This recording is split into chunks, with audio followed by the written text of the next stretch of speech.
Hey guys, bottle of Clorox bleach here, back with commentary number 11357. You see, I tried to make a comedy gaming video, but you know, usually that goes pretty swell and dandy, but there's one problem. I tried to do it on my own, and I can't make comedy gaming videos alone. See, I tried, and then I went to edit it, and I was like, man, this is gay. So then I scrapped it. You guys better enjoy these cat videos I have on the screen. I've been stockpiling these for a few days. So I bought this game called PC Building Simulator, and it was $16. It's pretty self-explanatory what you do. You build computers. But there's a career game mode, and what you do in the career game mode is you have like a little workshop. You fix and troubleshoot computers. Like, people will send you the computers, and you take them in and like clean them out of viruses or install new parts. And you have to buy the new parts, and it's like a management game because you also have to pay rent every like week or something like that. And it's pretty fun. It's taught me a lot about computers. It might seem like I know what's going on inside of my computer, but I don't know that well. Like, I kind of know, but I don't know that much. Like, if you were to ask me to point out every single specific part in my computer a few weeks ago, I wouldn't be able to tell you. I'd only be able to tell you what like 2 of them were, but now I know. Is it pathetic that a game taught me what all the parts are in my computer? Maybe a little, but it's pretty fun. I feel like after playing it, I could take apart my whole computer and put it back together. But in actuality, if I were to do that, I'd probably break it and then have to buy new parts. So not really trying to do that. But on the topic of new parts, I need to buy new parts. I have an AMD processor and I want an Intel. I'm pretty sure you have to replace your motherboard to get an Intel processor. And, you know, not really trying to switch my motherboard because that's more money. I mean, I could be wrong. I also learned that you can't put different types of RAM in RAM slots. I don't know if this is how it works in real life, but I was doing this fixing thing where this guy wanted 16 gigabytes of RAM, and I was getting really triggered because he already had 2 gigs of RAM, and I kept trying to put in different types of RAM, and it wouldn't let me, and I got really pissed off and gave up. And then I came back and took it out, and then it let me use the other ones. So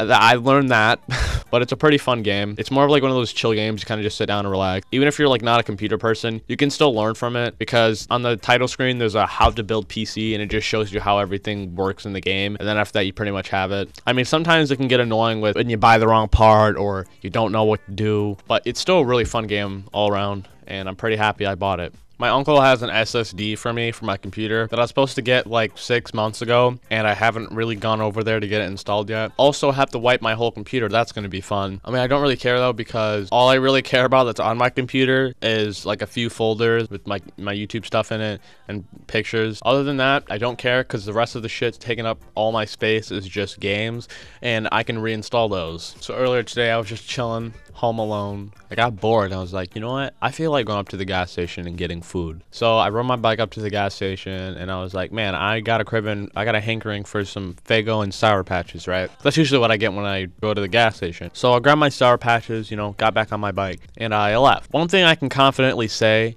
is that riding a bike with the proper amount of air is way easier than riding a bike without the proper right amount of air. Because for a long time, I always rode that bike and I was like, man, bike riding is hard. This is exhausting. But I guess it's just how it is. So I sucked it up and I always rode my bike like that. And I didn't know it was low on air. It was always super hard to ride my bike. And I always had to put a lot of force to ride my bike. And a few weeks ago, my mom was like, you know what? I feel like riding a bike. And she took my bike and she was like, hey, this needs air. And then she filled them up and rode them around. And I haven't been on my bike in a few weeks since then. And then I got back on it today and I was riding my bike down the road and I was like, man, why is this so easy? And then I was like, hey, this is the right amount of air in here. I don't watch Dragon Ball Z, but I've seen these videos. It's like when the one guy did the training with the weights on his arms and legs and then took them off and then he beat the crap out the one guy, I think that's what's happened. That's probably what happened. Anyways, this story does have a point. I was on my way home. I get back inside. I'm like, man, I'm going to take a fat sit. So I take a fat sit, get my Faygo and my Sour Patches out of my bag, and I go to open the Sour Patches and take a fat look. And they say, Sour Patches eXpLoDeRs. Sour Patches eXpLoDeRs. Now, I'm sure you're wondering, well, what's the problem? They're just Sour Patches eXpLoDeRs. Well, when I was in the gas station, I guess I can't read. I kind of just looked and I thought it said Extreme, and I thought it was a Sour Patch Extremes. And also on the side of it, it says bursting with flavor. So I was like, hey, it's bursting with flavor. I like my Sour Patches to burst with flavor. So I you know, yeet and grabbed it, left, and I opened it, and it's just gushers. They're like gushers, but Sour Patches, and it's not that they're bad. It's just kind of they're like meh. Like they're not bad, but they're not good either. And I was kind of just like, dang, I have been bamboozled. I have bamboozled myself. Also, when I paid the lady at the counter, she didn't say have a good day, so I said have a good day to her, and she didn't say anything back, and it made me sad. And this is the part where the ending of the video got cut out. But joke's on you, this was the end of the video. Good night. Shorty look good in the moonlight. All these pussy niggas so bad, man. Spotlight, moonlight. Nigga, why you tripping? Get your mood right. Shorty look good in the moonlight. All these pussy niggas so bad, man.